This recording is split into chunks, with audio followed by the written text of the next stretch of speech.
Hello, I am the Iron Collie. I am Braxton. And today, Braxton, we do have a very interesting objective ahead of us. Yes, I agree.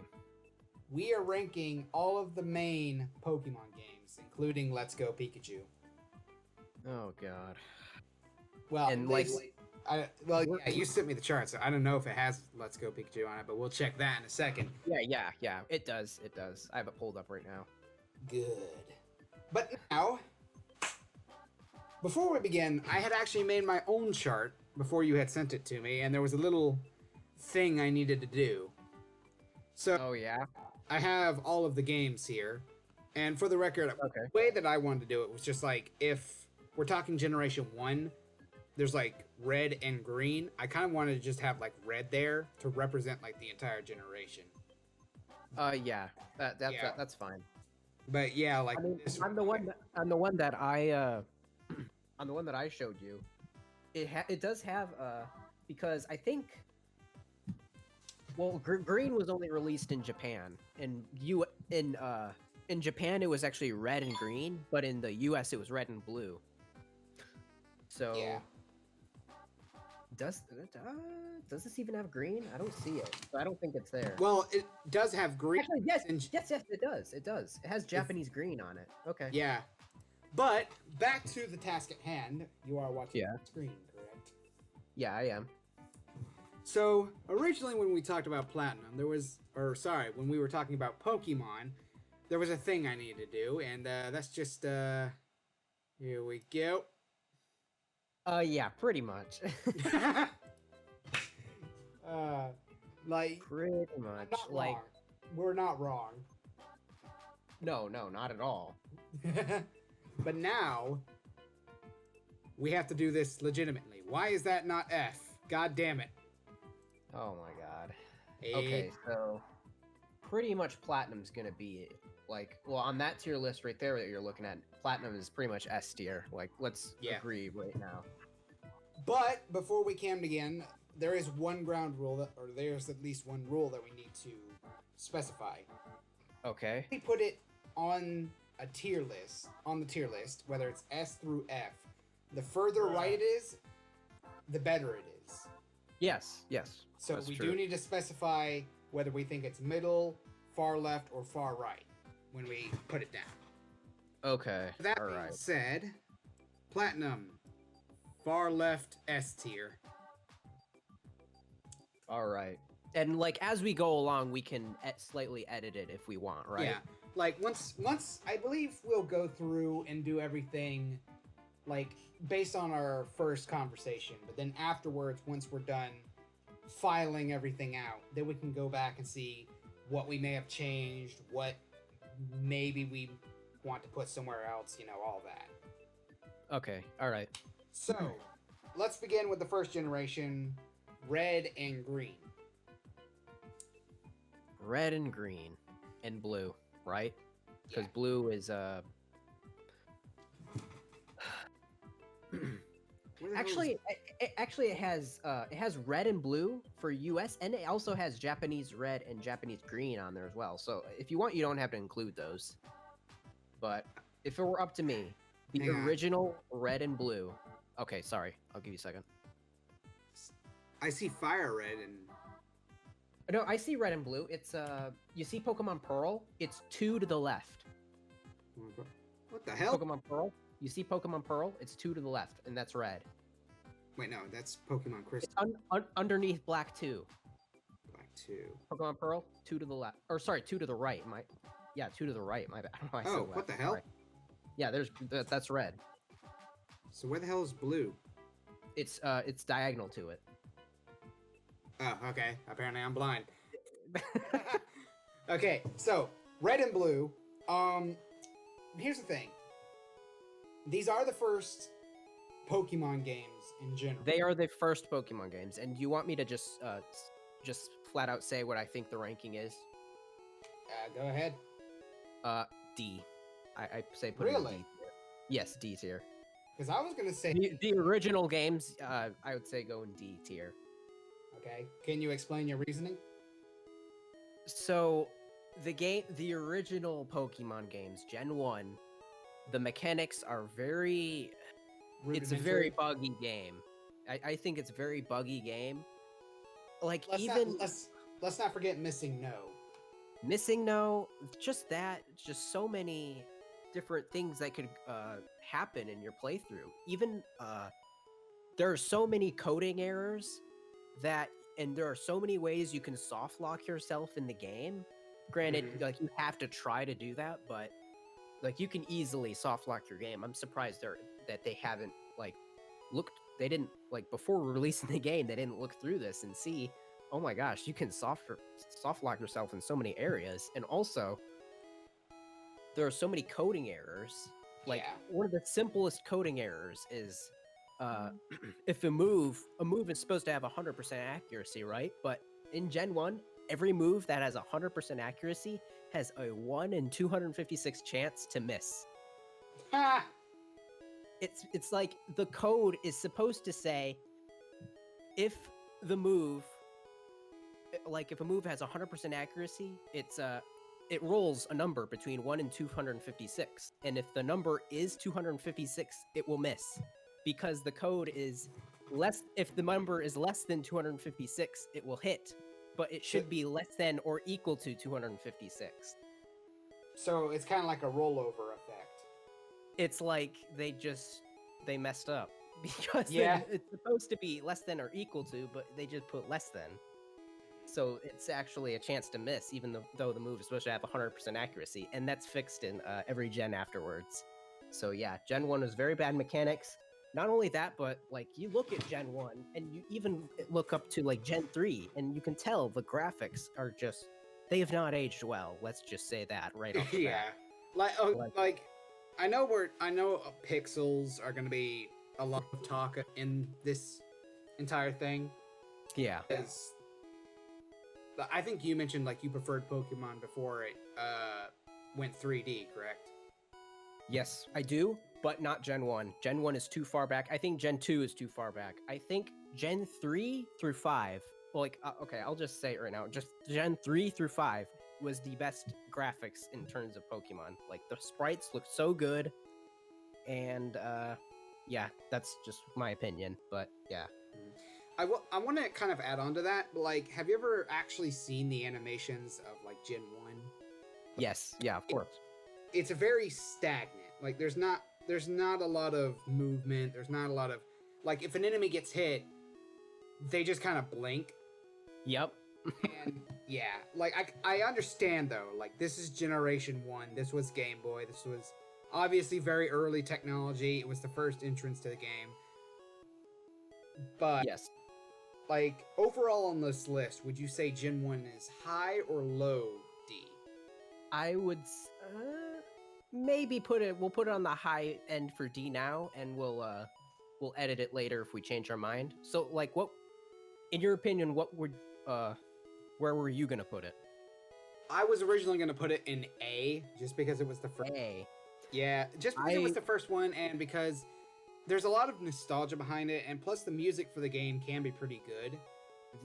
That is one thing I will say I agree with. The music in the game is good, but I don't think it should carry the rating.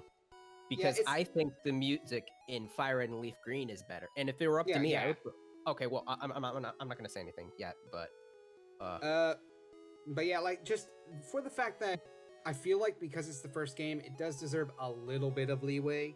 Now, I guess if you want, you can put it in like C. Well, and that's like a compromise. But like after remembering things like the glitches and all that, and how rudimentary the game is overall, yes, it deserves some leeway, but I don't think it should escape high D tier after remembering all the other details. I don't think it would fall below like lower half D, but I think whenever this list ends, I think it should end up somewhere high. I could go up to a C or maybe a low C because I'm looking at other games on this list. I think some are worse than Red and Blue. So on second thought, I might say a low C. Low C tier? Yeah, low C tier, I say. Hang on, I gotta put all of these on here. That one, and then you can just leave the Japanese versions there, I guess. Yeah, I guess that's the only one that has Japanese. Yeah. Yellow too? Put that one on the higher end of C, because I actually think yellow is a little bit better than red. Yeah, and blue. I think yellow isn't the definitive version. That goes to like fire red. No. I think Yellow is like it's like a revision of Gen 1 though, because and it's a completely different game because it's not totally different, but you have a different starter because you start with. I believe they call it. Yeah, don't they call it like yellow and things like that, like crystal yellow? Aren't those like director's cuts of these kinds of games? Somewhat, I'd say. I'd say they're like a revision kind of thing. Yeah. Like it fixes issues that might have been present in the first edition. Mm-hmm. Although with Pokemon Sword and Shield, they said they're going to end that because now they can just release DLC for the game. That's what that was their reasoning behind it. I know. We'll get to Sword and Shield eventually, I promise. We will. Alright, so on the same vein as Pokemon Generation 1, I do want to talk about the definitive versions now. So Fire Red, Leaf Green. Fire Red and Leaf Green. So, alright. You want to hear what I think they should be at? Go ahead. A tier. Really? I think they should be A tier. Because I know we were talking a little bit about this list. We didn't make any actual decisions, but whenever we were originally talking about this list, I think you mentioned like you wanted to put like almost all of the definitive versions on the S end, didn't you? It depends, the S or A, I'd say, for the definitive versions of the games I really like. So S tier should be like the best of the best. Yeah. And I think there are some games that are a little bit better than Fire and Leaf Green. So I would put Fire and Leaf Green on A tier, but they're going to be high A tier. So like on the very far left. All right. Let's see. Yeah. Just trying to remember. Trying to keep everything clean. All right. Pokemon Gold and Silver. Gold and Silver? Okay. The original Gold and Silver, right? Yeah, the original, not Heart Gold or Soul Silver yet. Man. They are quite good. I want to say maybe mid B tier. I was about to say the same thing too. Yeah, I would say Gold and Silver are pretty much B tier. They're not bad games. They're not bad games by any means. Like they're no, B tier? Not bad, but not bad at all. No. And like this is a list of good Pokemon, like not just like games overall, or else they'd be like S tier because they're really good games. But in terms of just Pokemon games, it's B tier. B tier Pokemon game. All right, Gold. Shit, where's Silver? Sorry, it's that's Silver. These icons are so fucking tiny. So now we talk about Heart Gold and Soul Silver. Quick tip. What do we want to like discuss like the reasoning behind why we're putting it at B tier? Sure. If you want to go ahead. I mean, we didn't discuss that about Fire Red and Leaf Green. I'll just say that say a couple things about Fire Red and Leaf Green, and why I put that above the original Red and Blue and Yellow is because they've added. First off, they fixed almost everything since it was running off the engine of Ruby and Sapphire, which was really good at first, and they revised it and embedded new Pokemon from Gen 3, Gen 2 Pokemon, and also the ability to trade with all Gen 3 games. Yeah. And they added more content with the Sevi Islands and Elite Four Round 2. So the Pokemon in the Elite Four basically have like a revised team that's stronger at like level 70 and stuff. Not only that, but they added Sevi Islands. And Sevi Islands is like it's a long end game, like after you beat the Elite Four, end game activity that you can do, and you can so you can continue progressing the story even after you beat the Elite Four. Whereas in the original game, it was just you beat the Elite Four and that was pretty much it. But now you have the Sevi Islands, and they pretty much fixed every single bug. And the Kanto region is very, very good. I love the Kanto region, so that's why it's higher than Red and Blue. Sorry, say that region again. The Kanto region. You mean Kanto? Kanto, whatever. Anyway, Gold and Soul, or not Gold and Soul Silver, no, Gold and Silver. Was that the first generation where they introduced the ability to transfer Pokemon from previous games? Not just trading, but like...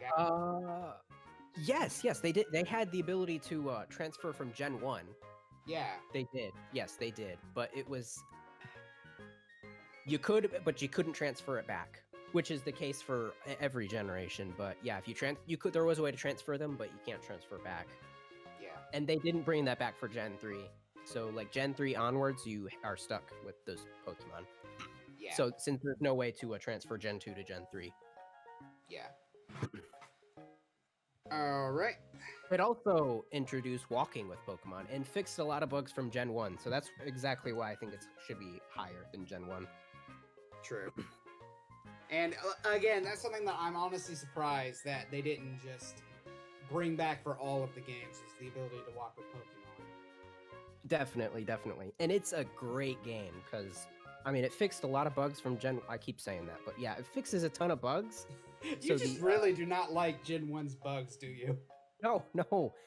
I mean, they can be funny, right? Like, you look at some YouTube videos and it's like, oh, wow. Skipping the final room of the Elite Four in like 1 minute after you start your save file. And it's like some easy bug that absolutely anybody can do. Yeah, this game definitely is not broken at all. I kind of find that funny in the same vein that people like say like Ocarina of Time is a good game because you can manipulate all these exploits and shit like that. Same with Majora's Mask. Just yeah. Like I do find it funny, but like in the sense of it being like a good game, it shouldn't have bugs in it, right? So no, that's why I put it that low. That is why I put it that low. And also, man, I was gonna say something, but I forgot what it was, so I might remember it later. So just go ahead.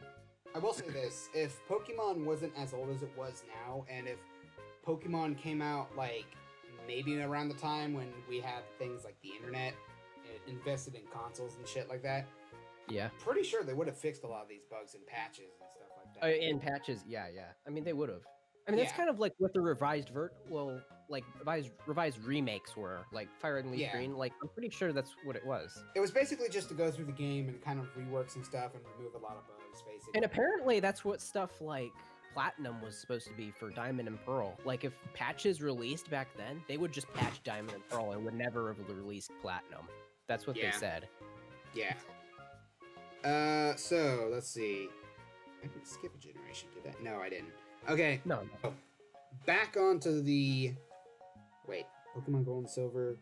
Oh, yeah. We also need to talk about Pokemon Crystal. Pokemon Crystal. I liked it. Would you say it's high? I would say it is just better than Gold and Silver. Yeah. Yeah. It does... I would just slightly better. I do like the addition with the dude and like the Suicune thing. Like, you know what I'm talking about, right? Yeah, I believe so. Yes. They kind of added it in Heart Gold and Soul Silver. So that's why Heart Gold and Soul Silver is like kind of a combination of Gold and Silver and Crystal. Yeah. Because it added in elements from Crystal as well. Speaking of which, we do need to talk about Heart Gold and Soul Silver now, since that is... All right, so we'll get this out of the way. It's S tier, right? Yeah, I already said that before. You son of a bitch. Heart Gold, Soul Silver. There's Heart Gold. Where the fuck is Soul Silver? Soul Silver is underneath Alpha Sapphire, which is the very first one. Alpha Sapphire? Ah, there it is. Right there. So, obviously, Platinum is ahead of Heart Gold and Soul Silver. I will say, I really do like how the updated look of Heart Gold and Soul Silver. I know it's such a controversial opinion, but, like, I really do like how well it transitioned over to the DS. Oh, I definitely agree. I think it transferred over well, and I really prefer the Gen 4 graphics as well. Mm-hmm. Okay, I'm gonna say this right now. before we get there, my favorite graphics, in terms of graphics, my favorite generation is Generation 5. I can see that. Yeah. Yeah. I would say that's my second favorite. Yeah. All right. So we talked about Soul Silver, Crystal, and Heart Gold and Soul Silver. Is there anything from this generation we need to talk about before I move on?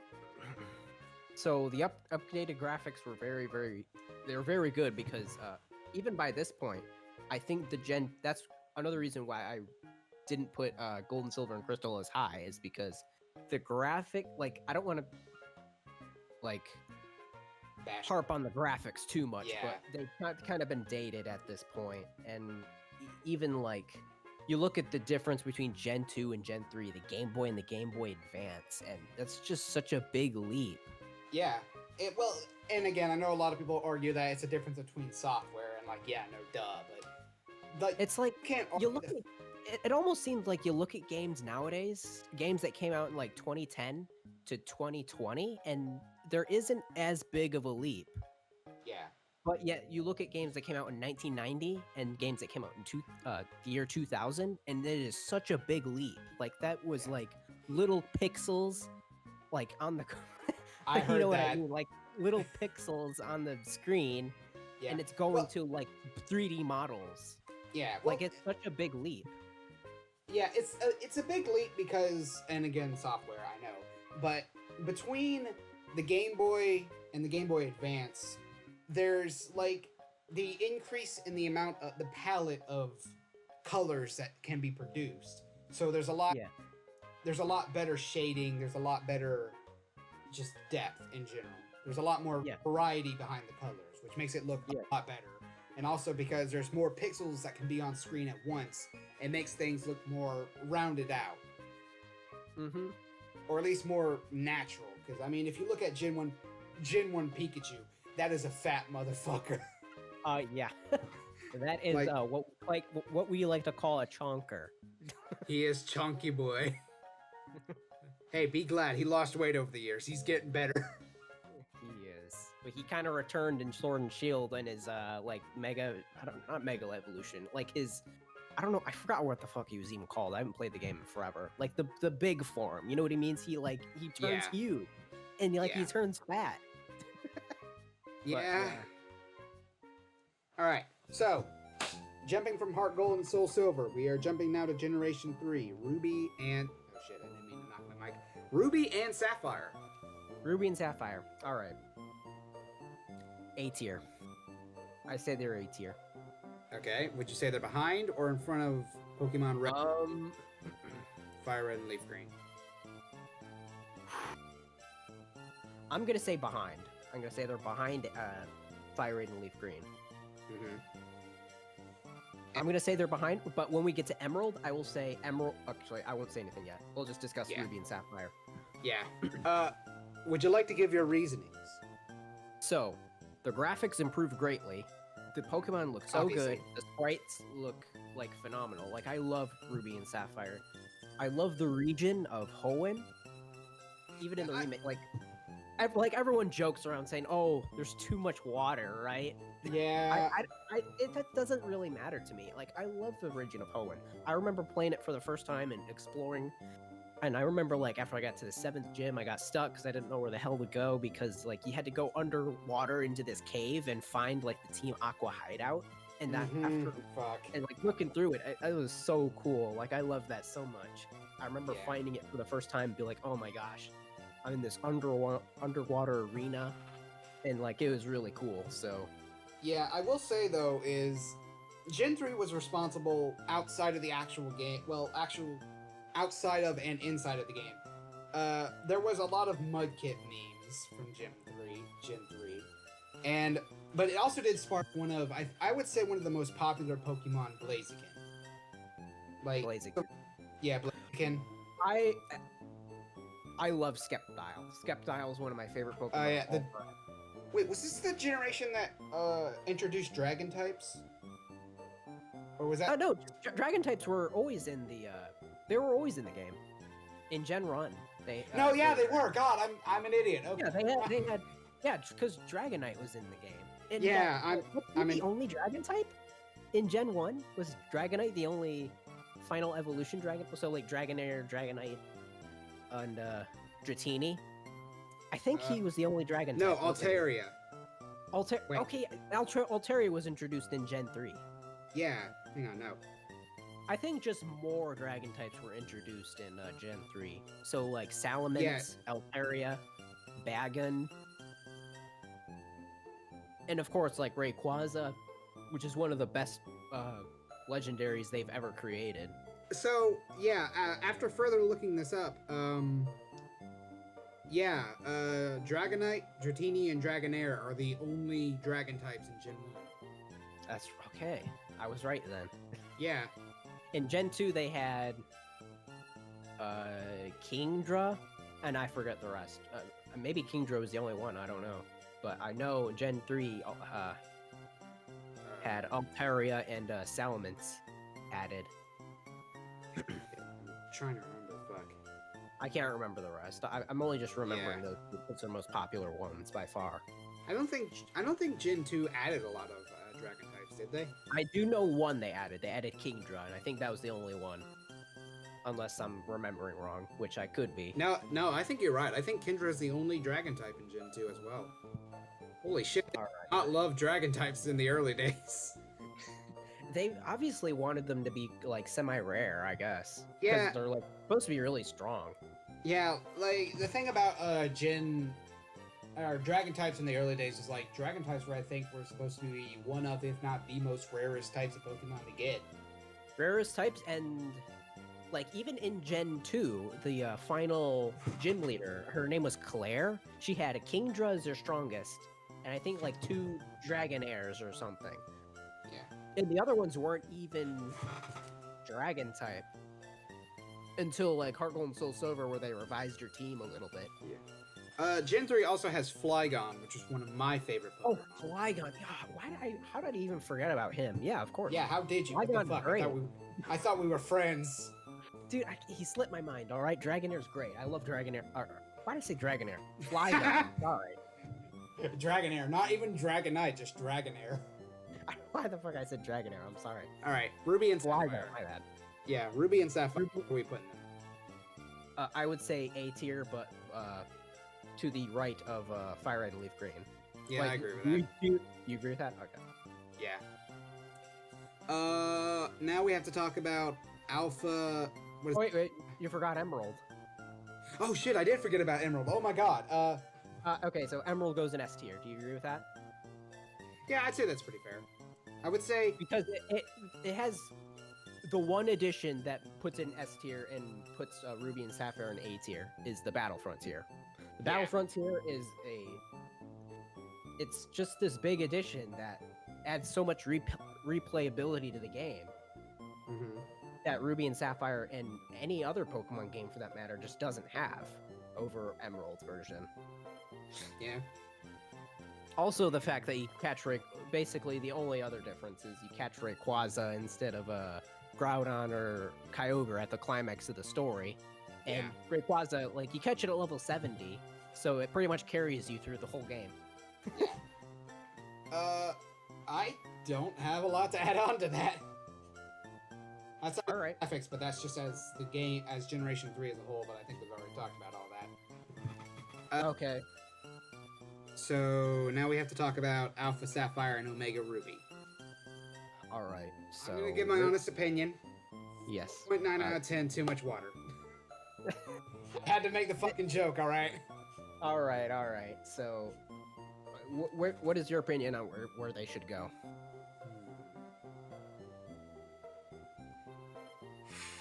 This is actually kind of hard for me. I don't even know. See, the thing is this is 3DS days of Pokemon. Mm-hmm. 3DS days isn't a bad era. 3DS days It's not. was Oh my gosh. X and Y was around. It was the first leap in 3D. But that, Yes, this was the game they introduced right after X and Y. yes. Would you say it's higher than Ruby and Sapphire? Yes. But higher than Fire Red and Leaf Green? No. Oh. I would put them I would put them right after Ruby and Sapphire. Yeah. And I would not put them over Emerald at all, because they don't have the Battle Frontier. They removed it. Yeah, they removed Battle Frontier They and removed Battle Frontier. Granted, the graphics are they're subjective, right? Some people like the Yeah. 3D models, and some people like the sprites better. I'm personally like the sprites better, which is why I prefer the Game Boy versions. yeah. And also, okay, sorry, go ahead. I am gonna lay this down right now. One of the things that kind of bothers me about, and I know this is something that a lot of people aren't gonna agree on, but I kind of figured that, considering the fact that X and Y was the basis of all 3D Pokemon games going forward, I kind of figured with the next iteration into 3D, the graphics would be bumped up at least somewhat, at least polished out.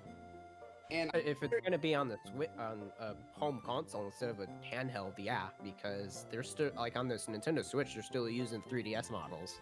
yeah, but like the thing with the 3DS is I think they just reused all the same models throughout all of the games, at least on the 3DS. Yes. And Yes, they what did. that kind of bothers me is they didn't, as far as graphics go, they didn't put any effort into making it actually look better. If you get what I mean. I know it's a kind of a joke of the Pokemon series, but Alpha Sapphire and Omega Ruby looks like X and Y almost to a T, but it just looks more. I think it's stylized better than X and Y, because X and Y, you look at Pokemon, or sorry, not Pokemon. The Pokemon models are exact. I'm more talking about the human models. If you look at the human models in X and Y, they have very, very small bodies and big heads. Hang on, let me check. Yeah. Like, look at it. Like, compare Pokemon X and Y. Like, they have small bodies and big heads. If you look at the models, that's not X and Y. That's Really? Because it says on X. That- Oh no, that- that looks that's like like- Let's Go. That looks like Let's yeah, Go. that's like so Pikachu. That more like what you're talking. Well, hang on. Is that even? No. Yeah. Look at the humanoid models on the left side of that picture. Like, they have very big heads, like in Yeah. comparison. And if you look at Omega Ruby and Alpha Sapphire, they make the heads smaller. They make them more humanoid-like, which I like Yeah. better. And they did that in Gen 7 too. They're more humanoid-like, which I think is a big improvement. God damn it! I swear to God, I keep bumping my fucking. So you mean like this? Not so. Okay, a little bit maybe, but I'm noticing that in the kid models, it's more noticeable that they have big heads. In the adults, they look like they're taller and have the same size of head. Yeah. It's more noticeable in Gen 7, I think. Yeah. If you look at Gen 7 models, they look actually more humanoid-like, which is better, in my opinion. Yeah. But yeah. So. But yeah, like that's just me discussing graphics. Like That's just that. Like, that's kind of a nitpick, to be honest. Yeah, it's a nitpick, but like between me and you, X and Y to me doesn't really look all that different from Pokemon Omega Ruby and Alpha Sapphire. But that's just like my way of seeing things. Fuck it, keep it. Yeah, I agree with that. Yeah. And the reason why they're lower than Emerald is they removed Battle Frontier, but they're higher than Ruby and Sapphire because they did add the Delta episode, which is the episode at the end of the game where you go to space in Deoxys, right? Like, you remember that, right? Yeah. Okay, yeah. So they added that, but they removed Battle Frontier, so that makes it lower, but Yeah. higher than Ruby and Sapphire. Yeah. Alright, and I'm trying to look for if there's anything else we need to do for this generation. So I think we've already done all of these, correct? Yeah. But I think that's pretty much it. yeah, I think it's also around the 3DS. Well, no, because Pokemon, I was gonna say, I think it was around the 3DS days that they started getting rid of like the director's cuts of Pokemon. But didn't X and Y get Z or something like that? Nope, nothing like that. X and Y was just X and Y, and they never released any other version of Kalos ever again. Huh, that's weird. I know. I thought they would have made Z as well, but they never did. Yeah. But yeah, I think then I guess what I'm gonna say is actually kind of true. Is they kind of got rid of like director's cuts of After Gen 6, yeah, I think they did. yeah. All right, so we just talked about Ruby and Sapphire. Oh boy, Diamond and Pearl. Diamond and Pearl. All right. I think it's. I'm. Sorry. You say your opinion. I think they're top A tier. Top A tier. I feel like I did. I'm gonna say top of B tier. really Yes. because I know Diamond and Pearl had problems. I'm just gonna say that it had problems when playing the game. The levels of the poke. Oh, I wasn't discussing even like playing through the game and leveling through. Can I go back to Gen 2 for a second? yeah, go ahead. Oh, so and this is even present in Heart Gold and Soul Silver in the remakes and in the original. Is like Pokemon levels too high? The jump from I think it's from the 5th gym to the 6th gym is way too high. You go from or like there's like this encampment of rocket grunts that you're supposed to beat, and they're like level 20s. They're like level 22, 23. Yeah. Oh my god. And then right after beating them, you go beat the 5th gym, and his Pokemon is like level 38. Yeah, Like, the rival. Wait, I think I know exactly what you're talking about. Like, you ambush the. Was it Team Rocket who was in that generation too? in Gen 2, right? Yeah. Yeah, it was Team Rocket. Yeah. Then you go and face the gym, and then no. Here's the part that gets me: is whenever you leave that gym, right after you leave, like your Pokemon are hurt, so you're like, okay, I want to go to the hospital or the frickin' Pokemon Center. I think I'm thinking of the right game here. Right as you leave it, in comes your rival, and he's boy. You're lying about beating Team Rocket and all that bullshit.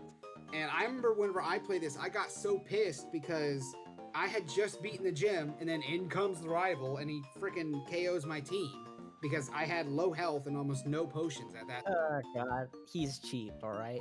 Yeah, I kind of he like is. that rival too. Like that's just the reason why I like it. Is the rival's a dick. He's Yeah, so... I think Generation 1 through 3, maybe, like the rival dicks. Or is it just Rival May wasn't really. No, I think sorry, it was Generation 1 and 2. Yeah, Generation 1 and 2 had the rivals that were dicks. Yeah.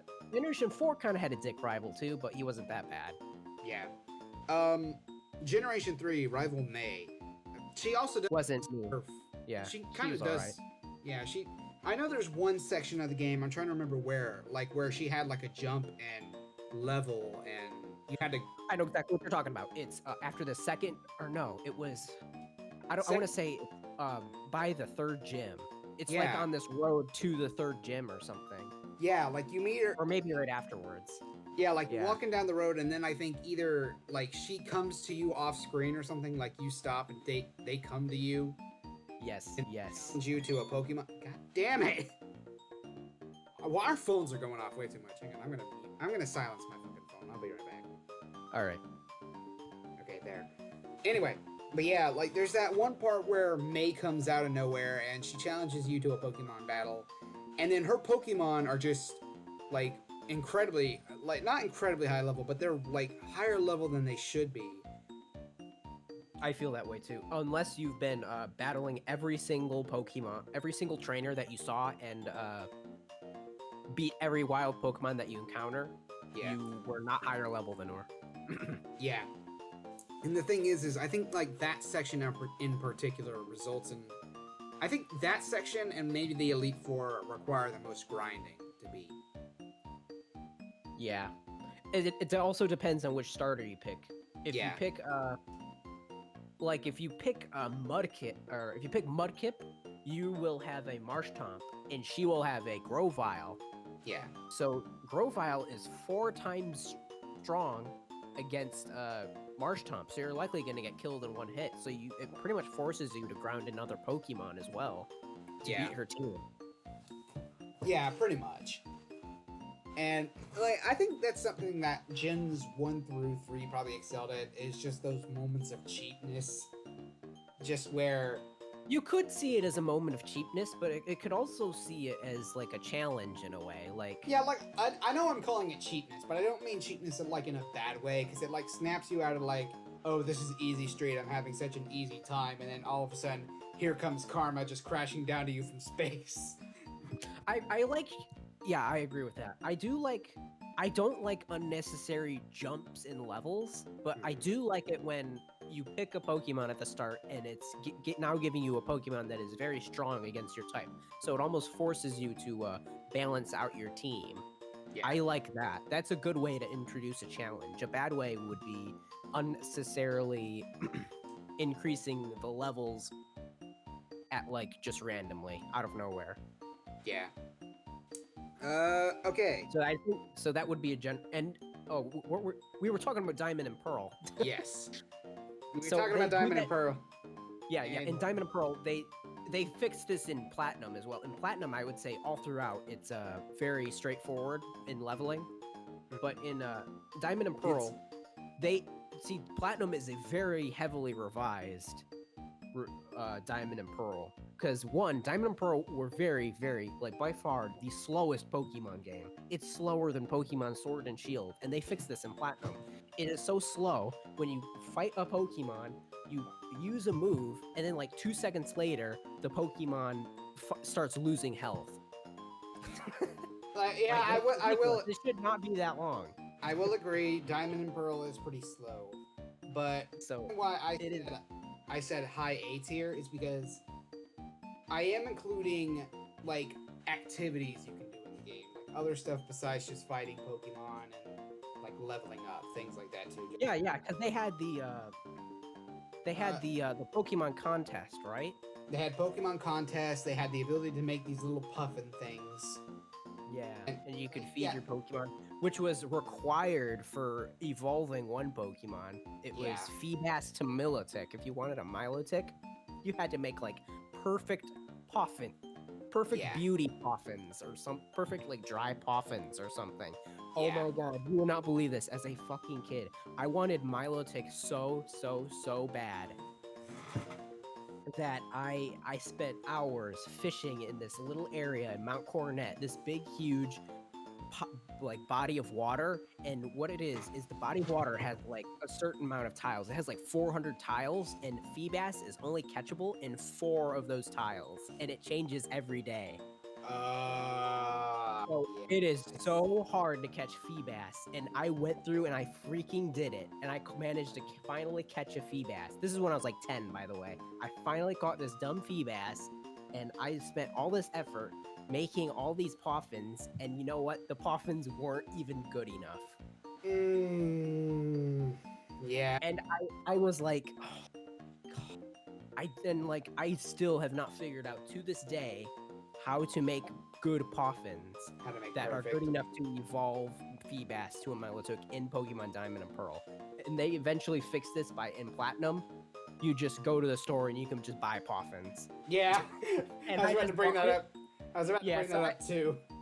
Yeah, so like it's like in the department store or something. You can just go buy Poffins in there. So I just bought them and evolved the Milotic in Platinum. But in like the original Diamond and Pearl, like this was before Platinum came out, I could not figure out how to freaking evolve a Feebas. God. Didn't they brought back Puffins, whatever the fuck, in X and Y, but you weren't able to make them. Like, you can just feed them to your Pokemon and it increases friendship and stuff like that. I think so. Yeah. Yeah, because That was a cool addition too. Like I Yeah. did like that addition. what do they call it in X and Y? Like Amiibs? Pokemon Ami or something. Pokeami. I forgot. I don't know. Give me 1 second, I can look it up. Because I know it's in Sun and Moon too. Yeah, it is. And they took it out in Sword and Shield. Yeah. See? Yeah. They always introduce Yeah, stuff and it's- then keeping it out 3 generations later. I don't like that. They need to like add on instead of just removing stuff and putting in Yeah. more stuff that is something similar but not the same idea. Like you should keep progressing and adding on to your ideas, not Yeah. not add in an idea and then just like regress back and take it out and put in something new. I will get to that in a second, but I do want to say real quick for anyone who may be losing their mind. Yes, it was called Pokemon Ami. Okay, yeah. Now then, back to the thing at hand. The thing is, I could excuse maybe like one or two features not being in like sequels to the game just because it's handheld technology and handhelds are not as powerful as home consoles. But Yeah. for the Switch, I kind of figured they'd do a blowout. Like I figured they would go all in. Like this was one of the first mainline Pokemon games, and yes, I know Gale XD and all that shit, but like this was one of the biggest releases for the Pokemon series. This is the first Pokemon game on an actual Nintendo system, not just a hand. That was the main game. Yeah, and Yeah. they didn't. They just didn't. Yeah. They didn't deliver. Yeah. It was a disappointment, I think. Yeah. We'll get to that later. We'll get to that later. We were talking about Diamond and Pearl, which we still have not fucking gotten to the actual results yet. But like as I was saying before, I think it's A tier just because like I know the game is slow, but I like, and it does have a few jumps and difficulty, but I like what you can do on the side. I like a lot of what you can do on the side. I like how you can like put Pokemon in contests. I like games that have interactivity with the Pokemon personally. I think so. I agree with that. Yeah. So But I do think Platinum pretty much invalidates Diamond and Pearl. Like Yeah. 100%. Which is why I would not play Diamond and Pearl today. I would only play Platinum. yeah. Okay, well, going back on my decision, I don't believe it deserves high A tier, but I think it deserves low A tier. Like Okay. Ruby and I will agree with that, yeah. Yeah. Diamond and Pearl below A tier. Low A tier. Okay. Jesus Christ. We took forever to get to that one. Well, Oh. it's my favorite. It's my favorite generation. I'll say that. Like the I will agree. You know, on second thought, maybe I do kind of agree with that because like, I just love the Sinnoh region. It's my favorite region by far. But ladies and gentlemen, we are now in my home turf because we are now in Generation 5 Black and White. All right. Okay. This is the one where I'm gonna have the most Trouble. controversy, maybe, because I actually wasn't that big of a fan of Gen 5 when it first came out. Like, maybe, like, I actually bought the game day one and, like, beat it, like, 2 days after it came out. I remember playing through it. I actually did kind of like it, but, like, as time, like, maybe, like, a year after it came out, I didn't really like it that much. I kind of like Gen 4 a little more. Yeah. But then afterwards, like, nowadays, I actually think it's pretty good. Like, in comparison to Gen 1. Yeah. And for the record, too, just so y'all know how invested I am in, like, Black and White 2, I am currently doing a Nuzlocke run. In fact, here is... That is the battle theme. I am currently doing a Nuzlocke run of White 2 right now. So yeah, White 2. I have Black 2. I have Well, no, when it first came out, I had both, and I still do. I have Black and White. I bought both of them. Yeah. Not just one version. I bought both of them. But I ended up just getting on the re-release. I just bought Black 2. Yeah. Sorry, hang on 1 second. I lost my train of thought. But we went, okay, Black and White and then Black and White 2 are actually not completely different games, but story-wise, they are different. Black and White, I think, is high B tier. Black and White 1. Black and White 1, B tier? Yeah. I can agree with that, yeah. But I would say, yeah, I agree with that. Black and White, Black and White, the original, should be high B tier. I agree with that. Yeah. However, White 2 and Black 2, they're gonna be an S tier. Black 2 and White 2? Yeah, I agree. Yeah. So, They're gonna be an S tier. Not as good as Emerald, like the far right. Yeah. Yeah, I far right. think that's where it goes. I will say, I do agree with that, but here's the thing. Black and White 2 also included like the fusion, like you could fuse both legendaries if you had them. Yeah, that's right. And on top of that, it has one of my favorite in-game challenges, and that is the tree challenge at the end of the game. It also has things like Join Avenue, which is really fun to deal with, and it also uh, mainstreamed grinding by allowing rustling bushes, which That's right. Yes, yes. if you don't know how rustling bushes works, basically, if you walk around for a little while, typically not in grass, but just like off to the side, and if you notice one of the grass is rustling, if you go into that specific spot of grass, you'll typically get a rare Pokemon. It's generally Aldinos, but whenever you get one and after you fight it, you'll get a huge load of experience, and it saves a lot of time on grinding. Because you'll like, Okay. in general, like when you're Oh my. first Are there wild Aldinos? wild Aldinos in rustling grass, yes, Because I know Audino gives a shit ton of experience. yeah, So and there's that's a wild group of them. Oh boy. yeah. Like, they're gonna level up quick. Yeah, typically the first time you enter an area, if you're generally around the same level as that area, Aldinos will jump you up like 2 levels, like first try a lot of the time. So, or at the very least, they can guarantee at least 1 level within I see. effective range. Yeah. And that's why I love it, is because you don't have to like walk around like fighting 50 different Pokemon before you can gain 1 level. You can just wait for a rustling grass and then bam, like after the fight. Yeah. And not to mention, Yeah. Aldinos are not that strong physically. Like, they don't attack very hard and they don't run away. So,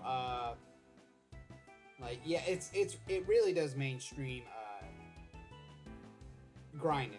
But back to the another thing I want to talk about was the tree challenge. The tree challenge, for those of you who don't know, is you go into this tree. It has a bunch of different levels, and you have to go from room to room. You have to clear out all the trainers. But the gimmick is you don't have potions. You can't use healing items. The only way to heal your Pokemon is to fight a nurse. I'm going to repeat that. You can't just walk up to a nurse and ask for healing. You have to actually fight the nurse first. And I see. So it's introducing an element of strategy for your fight. After you knock out the nurse, she'll heal your Pokemon. But you can't just go back to her every time. She can only do it once. So you have to be incredibly careful when you fight. Like, it's a good idea to like memorize where nurses are and to keep track of how much health and what Pokemons they have, because after the fight, after you like finish fighting a good chunk of the trainers down there, your Pokemon are going to be exhausted, and they still have to fight the nurse. And the nurse is just incredibly ironic.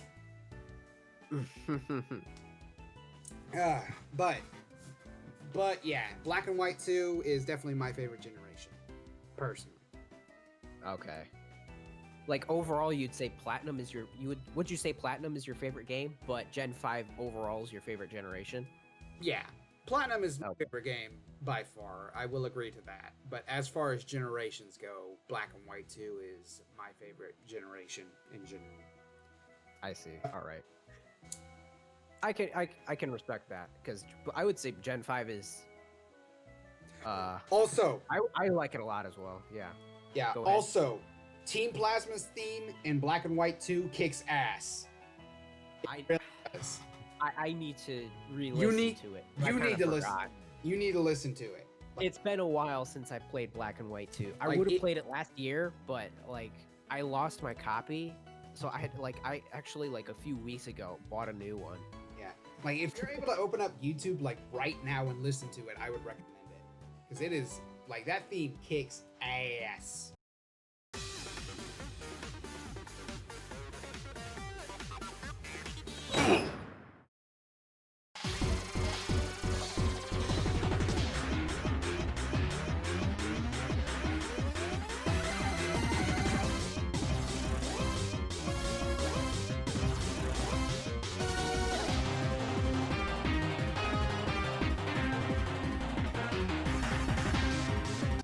that again. All right. So I would say Black Toon White Toon definitely earns its spot in S tier because In S like tier. there's just so much that you can do after like There's after so much- beating the even after beating the game. There's so much you can do besides just fight Pokemon. You Yeah. have the, like you said, the Joint Avenue and all the other stuff. Yeah. Joint Avenue. You can go down to the tree. Yeah. Just it's And Gen 5 is the first generation that did not bring back any previous. Actually, they did this in Black 2 and White 2, but in the original Black and White, it was the first generation that had all new Pokemon with no returning Pokemon. So, like, you Yeah. could not catch anything from Gen 1, 2, 3, 4 in the regional decks. Like, before beating the champion, you fought all new ones. yeah. And in Black 2 and White 2, they kind of changed it so you could catch previous gen Pokemon, but I do Yeah. like the fact that they tried something new by introducing all new Pokemon, Yeah. which I do like a lot of the Pokemon that were introduced, like Hydreigon, Bisharp, Mhm. like, yeah, there were a lot of good Pokemon Metal- that were introduced. Yeah. Not metal, like steel. Is it metal or steel types? It's Steel type. Steel types got a lot of neat designs in Gen 5, if you ask me. Yeah, there was the, Bishop, as mentioned, or Bisharp, and, I forget his name, but it's like the gear one. Do you know what I'm talking about? Yeah, I know what you're talking about. Like, it starts off as like 2 gear. Isn't it like 2 gears and then it jumps up to 3? Also, Yeah. Snivy is my favorite starter, period. I love Snivy. Favorite starter ever is Snivy. Yeah. Bisharp, we also got Mean Shao, or in Mean Shao, yeah. And then, man, I need to look at a list of the Gen 5 Yeah. Pokemon because I remember there were a lot I like. I Oh, can't think yeah. of it off the top of my head. Gen 5 also included the legendaries that, like, Virizion and all that. Yeah, Like, I remember that. It was like the 3 Pokemon who, like, they're not legendaries because they have actual genders, but they're still, like, they're kind of like legendaries anyway. What, the Virizion and stuff? Virizion, and I'm trying to Yeah, remember. I would say that they're legendaries because you can only catch one in the game. After that, you can't catch them anymore, and they can't breed, so they're legendary. Yeah, there's also things like Zeebstrika, Drill. Okay, Yeah. I actually do like Excadrill's design. Actually, Oh, that's another one that I like. I liked Excadrill. I think the so my first playthrough when I first picked up Black and White, I picked T-Pig Mhm. as my first Tepig? one. Yeah, Tepig. And then on my second one, I picked Snivy. I'm sorry, I don't like Oshawott that much. Oshawot's just sitting there crying in the corner, like Yep. Yeah, What's go the name of cry, the little water- bitch. I don't give a shit. And you probably don't care about the fucking water type from Sword and Shield. What the fuck is his name? Actually, you know what? I think I picked that one. Boy.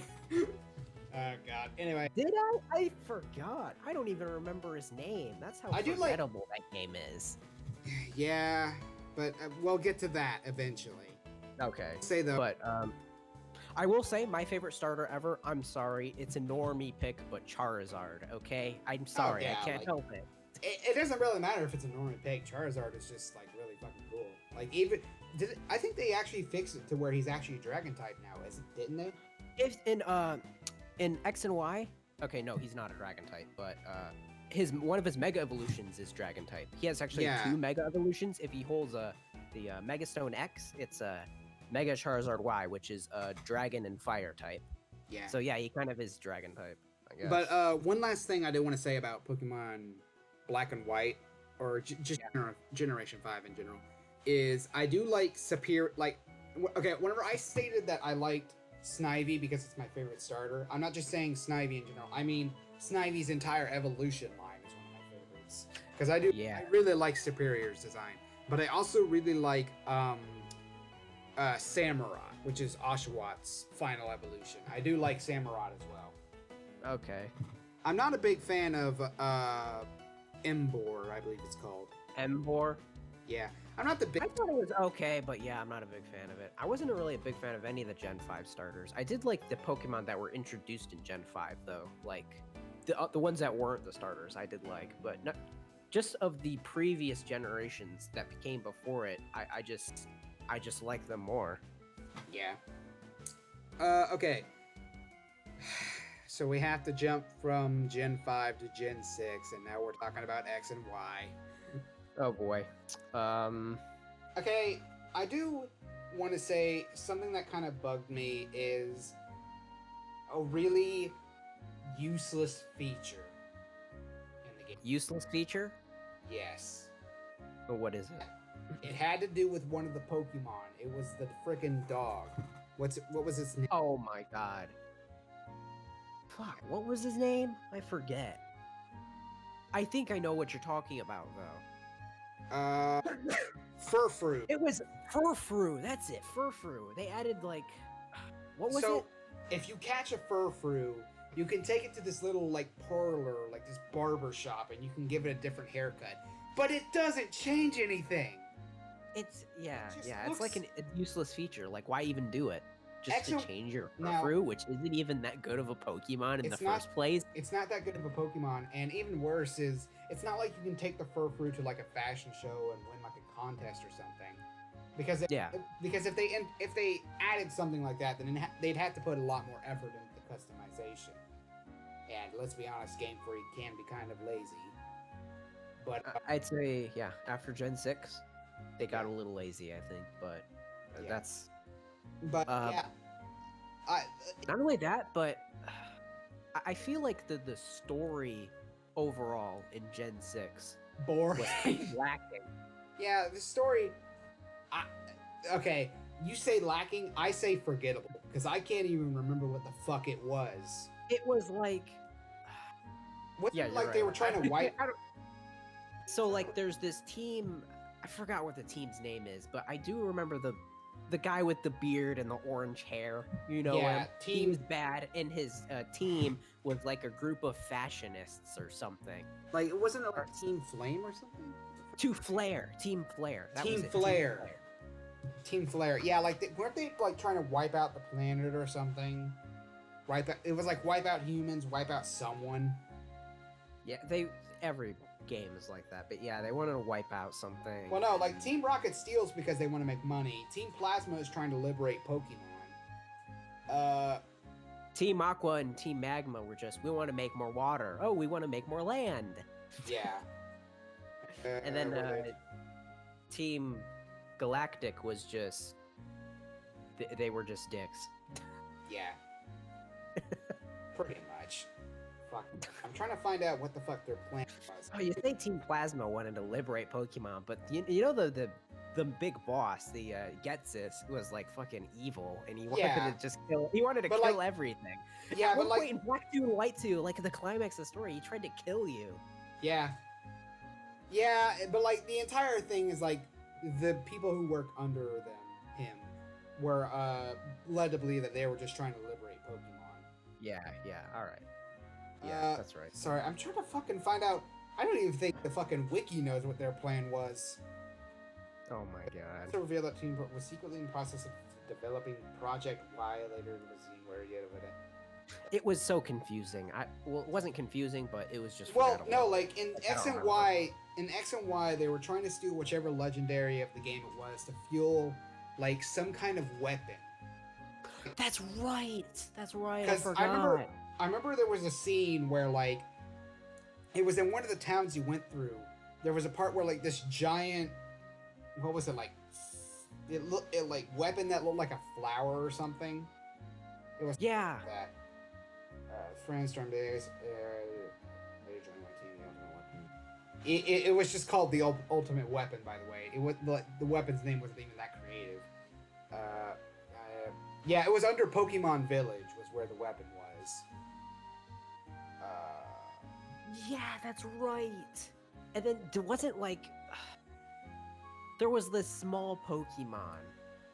I forget its name, but it like there was this big guy. It's like it's been 1,000 years. Oh yeah, You remember what I'm talking about? Yeah, it was.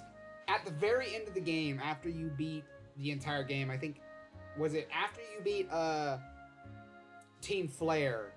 Like, Yes, it was after. the old hobo who I think was with you during whenever you were taking on Team Flare, mentioned something like he had a Pokemon, but fuck, I can't remember. Because again, like it was incredibly forgettable. But there was an entire thing where like this hobo apparently lived for a really long time, like he was immortal or some shit like that. And when he lost his Pokemon at the very end of the game, his Pokemon left him. Yeah, his It left Pokemon. him. I remember that. And Yeah. then like he redeemed himself or something, and then his Pokemon actually Yeah. came back at the very end. Whenever at the end of the game, whenever you're like during the entire celebration ceremony, the hobo guy helps you, but like he's not even up there whenever the entire I don't believe he was anyway.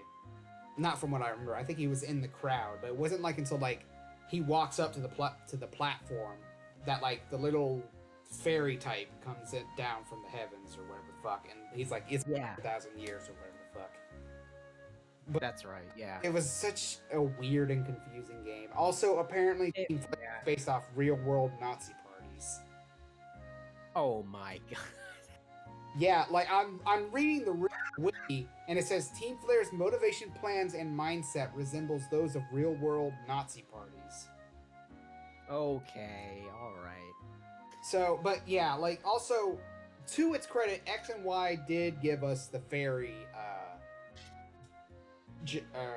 the fairy types, but were they really even used? Were fairy types? Because the only fairy types were used for was They made it to counter dragon types. yeah, that was fairy types' only existence in the world was just to be a counter to fairy types or a Counter dragon types. types. Because dragon only had one weakness itself. Yeah, But now they introduced a new type which is powerful against dragon type, and dragon type moves don't even affect fairies. yeah. Hang on 1 second.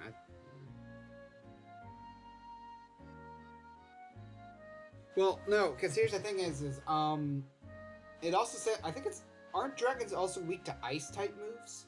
Oh yeah, ice type as well. Sorry, I forgot about that one. Yeah. Yeah, dragons are only weak to ice and Ice and dragon and fairy. ice and dragon and fairy after generation 5. After generation 6. Well, yeah. Because yeah, generation 6, my bad.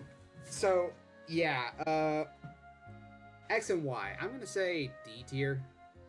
Yes, I agree with that. I was gonna say that as well. I was gonna say D tier. Like none of the Pokemon games are bad. I want to reiterate that none of the Pokemon games are really well. Then we're gonna get into Sword and Shield, by the way, a little bit later. Yeah, we will. But like, I do want to say, for the most part, Pokemon games are not bad, but just when comparable to each other, some are better than others. Yeah. Just because it's the latest iteration does not mean it's the best iteration. Let's make that perfectly clear. Yeah. Yeah. So now we jump up to Pokemon Generation 7. Pokemon Sun. Generation 7, Sun and Moon. And you're saying you didn't play the original Sun and Moon, but you played Ultra Sun and Moon? Yes. Yes? Okay, it's the opposite for me. I haven't played Ultra Sun and Moon, so I'm not going to be able to help you there. But I will say, with Sun and Moon, I liked it better than X and Y. I think it's better because... Dang. Like, you can't... Well, I think the story is less forgettable than X and Y. I like the story a lot more. I like the dynamic relationship between the mother and the daughter. It was Lily and Lusamine. Yes, and... Wait, was Lily the one who had that one Pokemon that was like a Nebby cloud? Where she was like went in the bag a lot. Yeah. She had a bag and it was the Nebby. Yeah. It's basically eventually evolved into the legendary Pokemon. Yeah. Pokemon Sun and Moon also has Guzma, I do believe, who is... Oh my gosh. I actually kind of like... Yeah, I like those characters. Yeah. Guzma is a really interesting character because this is also one of the times where like Pokemon has kind of not real world politics, but it does get a little bit more real because Guzma, if you go into, I think it's like Guzma's childhood home or something like that, there's like broken golf clubs. Oh my god, yeah, I remember that. Yeah, and people people basically pointed out that that's basically signs that Guzma was abused as a child and that his father hit him with golf clubs. Oh my god. But like I do agree that I will say this too. Ultra Sun and Ultra Moon is definitely better than X and Y. It's basically the same there. So like, but I have not played Sun and Moon original, so do continue. I'm just gonna say the story was a lot better than X and Y. I don't know. Did Sun and I'm Moon? not sure if I'm gonna want. Sorry, go ahead. Did Sun and Moon have the mechanic where in order to move in between islands, you had to like ride a Pokemon on a wave? No, I don't think so. Move? What do you mean move between islands? In Sun and Moon, like whenever you want to go to like a different, is it a different island or different beach? Oh yeah, it's a different island. Yeah, different islands. Like you had to ride a manta ray looking Pokemon. Is this like a mini game or something? Yeah, like it was a little mini. I don't think it does. It would just happen in a cutscene. Yeah. So I don't think the game has that. Yeah. So, but yeah, continue with Sun and Moon. I don't know what else to say. So where do you Like- belongs on the actual chart? High D, low C Really? is what I'm gonna say. Yeah. So would you say high D or low C? Because those are two different things. I'm gonna say high D. High D. I'm gonna say it's.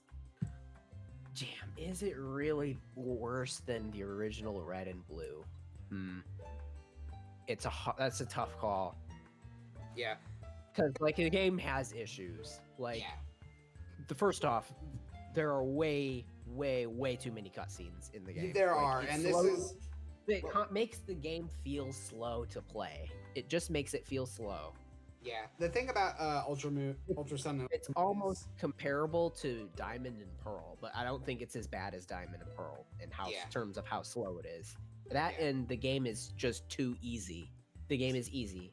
It is. Like it's not as challenging as Diamond and Pearl, Ruby, Sapphire, Black and White.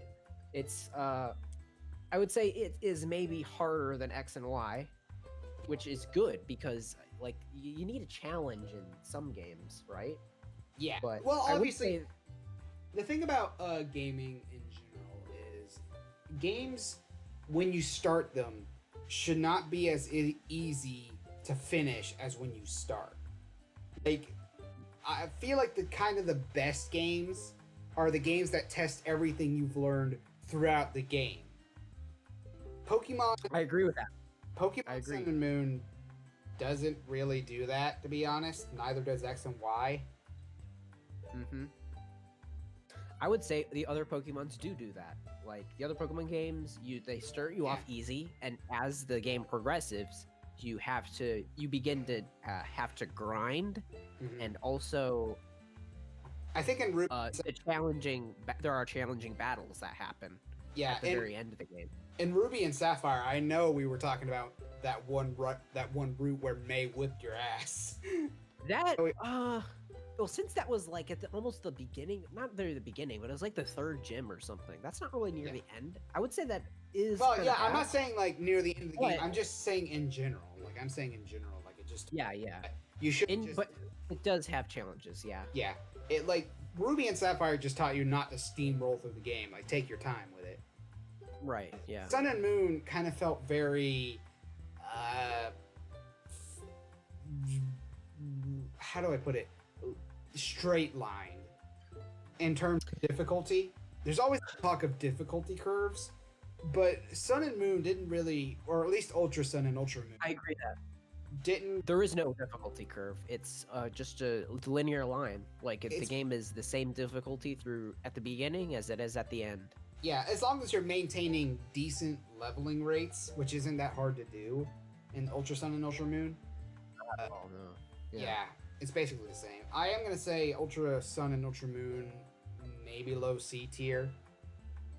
Low C tier. So Yeah. like, okay, well you actually But yeah, I will- you can't compare. 'Cause you haven't played the original Sun and Moon, Yeah, but I will say it is a revision. So I would say it is probably better, even though I haven't played it. I will say though is the most annoying thing for me is earlier I was talking about a little mini game you could play. You mentioned it was a cutscene. In Ultra Sun and Ultra Moon, whenever you want to move between islands, you have this mini game where you ride a manta ray looking Pokemon, like between islands. Okay. Like you ride the wave and you can do tricks and stuff. And as a gimmick for the first time, that's pretty fun. But like whenever you want to skip to like other islands, you're forced to do the mini game. Like Yeah. you can't skip. That sounds like it could be annoying. Is it unskippable? From what I remember, it's unskippable. Okay. That's Um, bad then. Yeah. But I will say Ultra Sun and Ultra Moon did have interesting things, like the ability to ride that one ramming Pokemon. That one ram Pokemon. Yeah, that's right. That's right. Yeah. That was in the original too. That was in Sun and Moon as well. So yeah. Yeah. I will say low C tier. Okay. Low C tier. I'm not sure the differences in the story between Sun and Moon and Ultra Sun and Ultra Moon because again I haven't played it. But And I wouldn't be able to tell you because I haven't played original Sun and original Moon. But all right. I will say if it was just in terms of story, I do think Sun and Moon would rank higher for Yeah. its story. But the gameplay. Here's the thing: it's just the gameplay has issues I will that say this. that hold it back. In terms of gameplay, I do believe that good gameplay can carry a bad story. But I don't think... Well, no, sorry. No, yeah. But I don't think that a good story can carry bad gameplay. Because no one's going to want to play through a game, no matter how good a story is, if they're not having a good time in between the cutscenes. I agree that I completely agree with that. Yeah. There can be a game with bad story, but like you just playing it and it feels good to play. Yeah. Like you feel like you're having fun with the gameplay. But when the gameplay feels so bad, but the story is just okay, it's just like, why am I playing this? Yeah. It's not fun. If Like I want to know what I could watch if I want to see a good story, I'll watch a movie, not play a video game. Yeah, like if I want to know what the story is, I can just look up a YouTube cuts of all the cutscenes. I can just look up Yeah, a exactly. video. But yeah, like obviously one of the best kinds of games are games where you have good storytelling and good gameplay. Obviously. Okay. But yeah, Ultra Sun and Ultra Moon, not really good gameplay, but definitely sort of an above average story. Okay. Okay. Yeah, I agree with that placing. All right, so we'll just get this one out of the way. What do you think of Let's Go Pikachu and Let's Go Eevee? F tier. Yeah, F tier. I agree with that. Game sucks. The games suck. I'm sorry. Just It's like, how do you introduce a game that is supposed to be a remake of Fire Red and Leaf Green, but is worse? I don't know. Like, there's less content. They removed the Sevi Islands. They removed the. They removed a lot of shit. They removed a bunch of. It only has the first 150 Pokemon in the game. Like you can't have any Gen 2, 3, 4, 5 Pokemon in it. It's only the first 150 Pokemon. So that already makes Fire Red and Leaf Green way better because that introduces Pokemon from Generation 2 and 3 in the mix as well. Yeah. So it's already worse. It has less content. The game is freaking easy. They dumbed it down by. They dumbed it down level incredibly. Like they dumbed down Let's Go Eevee and Let's Go Pikachu incredibly. Yeah, and not to mention, I just personally find the sprite artwork more appealing than 3D models. Also, something that was kind of annoying to me. I get the gimmick, but like the thing where you like have to have a Joy-Con and throw a Pokeball. Yeah, I did not like that. Like I didn't like that a lot either. It's supposed to be representative of Pokemon Go, the mobile app. Yeah, Just I did not like it. I did not like it. yeah. I'm not into mobile apps. All right, so we've talked about Pokemon Let's Go, Pikachu and Eevee, and now we have to talk about Sword and Shield. So like, have you played it? Uh, Surprisingly, no. But okay, I want to explain my reasoning first. I have boycotted Sword and Shield Yeah, because a lot of people have. Yet to this somehow the game is still better selling than. yeah, I know a lot of people are gonna roll their eyes like, oh wow, you're boycotting a game. Oh wow, look at all the 1 million other fucking people who don't fucking care. Like, I get like maybe my boycotting isn't really that significant, but I would like to believe I hold myself to a higher standard of enjoying games. Like, I don't want to just buy another slot Pokemon game if it takes out more than what it should be giving in. Like, if it's not replacing anything. It is Taking out over half of the Pokédex for quality animations, and then just and the animations still suck. yeah. In fact, I even think they brought that up too. Like, in Pokemon Sword and Shield, there are literally animations ripped right from Pokemon Ultra Sun and Ultra Moon. Like, one of the hand waving techniques is literally like 1-for-1. Yeah, they are taken straight out. They are absolutely no shame. yeah. And like they have the excuse like, oh yeah, we're like, he's like wearing the suit with like his hands over his like the edges of the tuxedo, like, oh yeah, we're like, we understand you people are gonna be mad about us taking out over half the Pokédex, but we're just doing it for the high quality animations. Where the fuck are they? Man, did they ever fix that tree? it's just wait, what? Did they ever like that really horribly rendered tree? Did they ever? No, actual... no, it is not fixed. God damn. It's in the final game. From what I did, I have actually looked at the game, and I do know for a fact that I don't think they got rid of tall grass, but they did include the ability to actually see where Pokemon are. Oh my gosh, that's another thing. I guess that could be considered good or bad, because like, I like the ability. I like the surprise element of going in tall grass and be like, oh, I wonder what Pokemon's gonna be there. But now it's like you walk through and you just see what Pokemon is there. Can I like, just there's say? no surprise element now. Can I just say that I hate like Nuzlocking Pokemon Sword and Shield is gonna be so easy because not only can you outrun the Pokemon, by the way. Mm-hmm. You can't outrun them. But also because it allows you to cherry pick what your first encounter is going to be. Exactly, yeah. So, like, and again, I hate that kind of just okay, I know I complimented Black and White too because it streamlined grinding. But grinding is something that not everyone wants to take part in. Grinding is something that not everyone has the patience for. So yeah, it is worth streamlining grinding. But you shouldn't remove it altogether. Yeah, you shouldn't remove it altogether.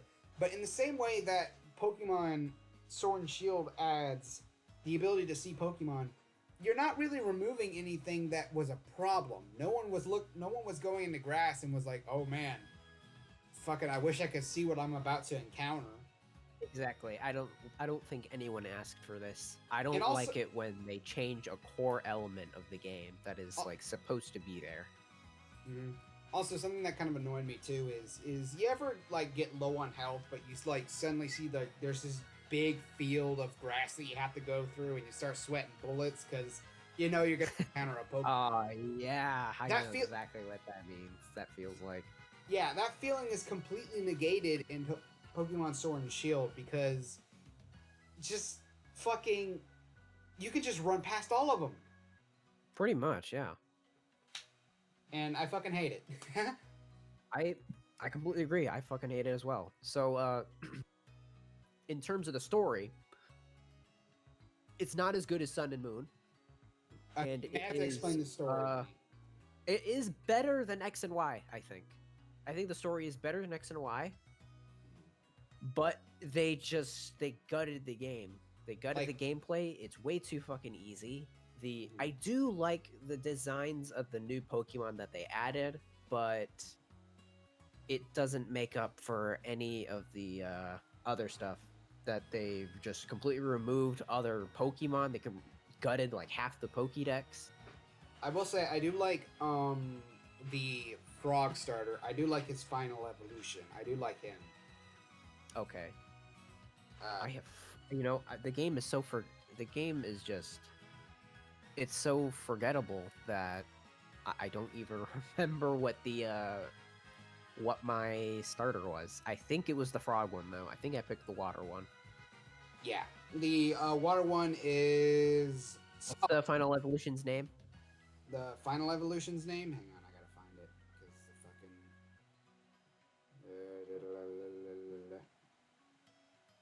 Rillaboom. It's wacky. That's for the monkey. The final evolution for Sobble is Inteleon. Yes, I picked that one. Like he looks Wait a minute. that- No, I didn't. I picked the fire one. I picked the rabbit.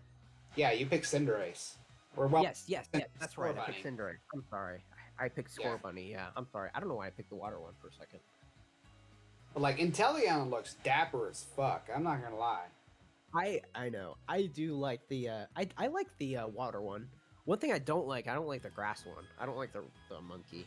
I think it's And weird. this is where I gotta slam my hands down. I gotta spill the coffee all over the table. I gotta point this out. Gigamaxing or whatever the fuck it was called is so fucking useless. I hate that mechanic. Like, why not just introduce more mega evolutions? Why add in this stupid mechanic? No, it's that not, is and that's just not the dumb. reason why I'm slamming my hands down. We lost mega evolutions because of Gigamaxing. I hate it. Yeah, I know. I hate that shit so much because Gigamaxing, to me, here's the thing about Gigamaxing is like It's a lazy way to implement mega evolutions. You It's a don't want to lazy go w- through the effort of designing a new evolution for a Pokemon. So you just make them bigger and say, Mhm. boom, there you go. they make them bigger, but at the same time, it also removes individuality. Because like Right. if you look at Charizard and you look at Charizard X, you're like, hey, that's Charizard X, that's Charizard. But like Exactly. if I took two different pictures of like say a Gigamax Charizard and a regular size Charizard and I just leveled the picture with the other one, you wouldn't be able to tell which one is which. Yeah, they're exactly the same. It's the same, but it's just bigger. And that's so fucking lazy, and I can't believe they did it. I know. Oh my god. Ugh. Ah. Sword and Shield So- don't implement like raids and stuff, but was that really ever important? Do people still No. placing raids? No. I don't think so. Maybe important for catching certain Pokemon, but it's like, I don't know. I just stopped playing because I thought the story was lazy. Like, I beat the game. Like, I did beat the game. I bought Sword. Yeah. Never played Shield, but there's hardly any difference, I bet. The game is... I mean, half the Pokédex is still fucking taken out for no fucking reason. I know. I hate that so goddamn No, much. you want no. And okay, I'm slamming my hands back down again. I'm spilling the coffee again. You want to know why they removed half the Pokédex? So they could include it back in DL fucking C. So fucking retarded. I hate it. Ah, fuck. I'm actually mad. I'm actually angry now. I just remembered so much of what I hated about Sword and Shield. I know. So, F tier. F tier, but the question is, the big deciding factor is it worse than Let's Go Pikachu and Eevee? No. I don't think so. I think it's better. Alright. At least it's new. Yeah. Yeah. You Here's know the what? thing is- You can at least say that. At least it's new. Let's Let's Go Yeah. Pikachu is literally rehash of the Kanto region. the with- Kanto. Yeah, Kanto. Whatever. I always say Kanto. Fuck it. It's literally a rehash, and it's shittier than a Game Boy game. Like, how can you? Yeah. Like how? They Keep in fucked mind it up that, so bad. like the Game Boy is like what, 2 generations behind when Pokemon Eevee and Pikachu came out. Yeah. Yeah. No. Wait. What do you mean generation? Like. Well, like in terms of generations, like handhelds and consoles have their own like generations. Like Oh, let's Game see. Boy Advance was like during Game Boy. Okay, if you count the Game Boy Advance, if you count it as it being better than Fire Red and Leaf Green, it would be, let's see, DS, 3DS, 3 generations. Because it would go 3DS. Yeah, because the 3DS, DS is one generation, DS. then the 3DS, then the Switch. yeah, but So 3. but yeah, like, and to add on what you were saying, Pokemon Sword and Shield is like an entirely new region. It's an entirely new game. Pokemon Pikachu and Eevee. I know we were talking a lot about what Sword and Shield took out, but Pokemon Pikachu and Eevee already had a base plate for it, and it just said, "Fuck it," grabbed a butcher knife and just sliced the plate in half Pretty much. for like no fucking reason. And now everyone's looking at him like, "What the fuck?" But like, Yeah. But like Pikachu and at least Eevee, or sorry, at least Sword and Shield tried to do something different, albeit terribly. It tried to do something different. Pokemon Let's Go Pikachu and Eevee took something that was already established and just gave you less of it. Pretty much. Yeah. So yeah, F tier for Sword and Shield. I know I want, God fuck Come on, go after Pikachu, bro. Pikachu All right. fighting hard for his spot. He was trying so hard to be not last. All right, so this is the first draft of the tier list. Now we Damn. go through. This is pretty good, I would say. I'd say this is pretty good. I'd say this is. Like, do you feel like anything needs to be edited from this? Like, what would you change if it were up to you? Well, so you're gonna have to give me a second on that one. All right. We I'm looking gotta through do, it as like, well. Yeah, we gotta look through like 7 generations of Pokemon. Man, I'm honestly, like, pretty happy with this. I mean, yeah. Actually, you know what? Hang on. I gotta actually fix this. Nah, I'm just kidding. Yeah, you better not So- fucking move it from that spot. Yeah, so many people would be pissed if I put Platinum in F tier. Fuck you. But yeah, I would say this is a pretty good tier list. I'd say this is pretty good. Too, by the way, that for most of the games like Ruby and Sapphire and all those games like that, like the definitive editions and then the actual base editions, for most of like definitive editions, well, no, because like Red and Blue and Black and White both share the same thing, but like Red and Blue is 2 tiers below Fire Red and Leaf Green, and then Black and White. Fire Red and Leaf Green are just that much better.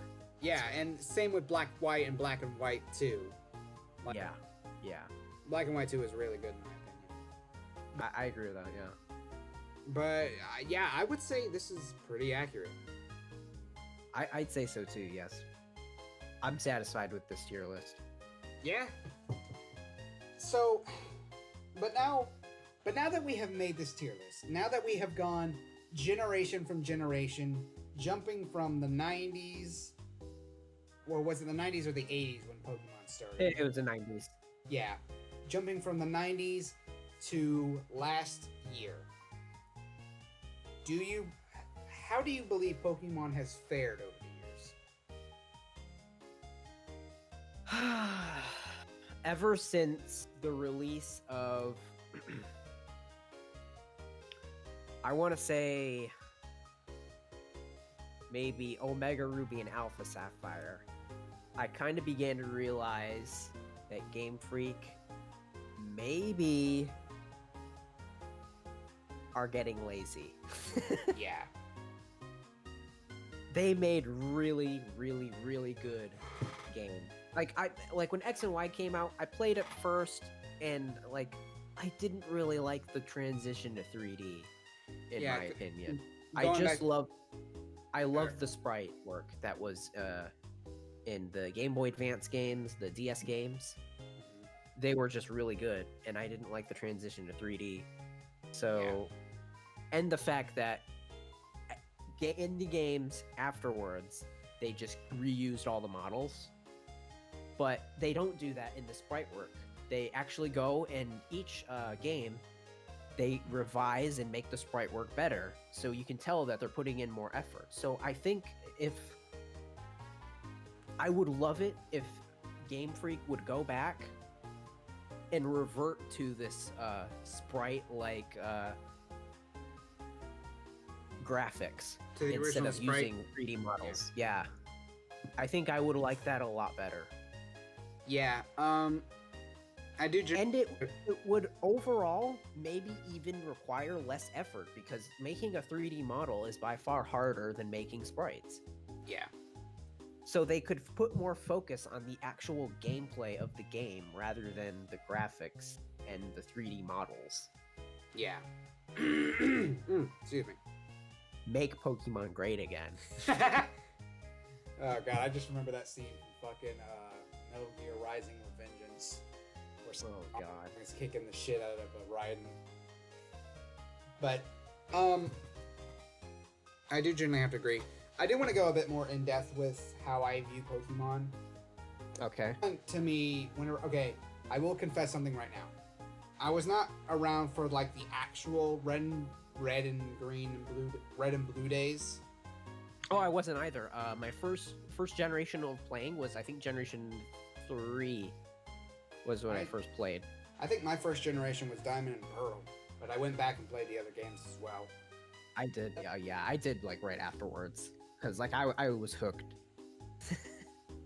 Yeah.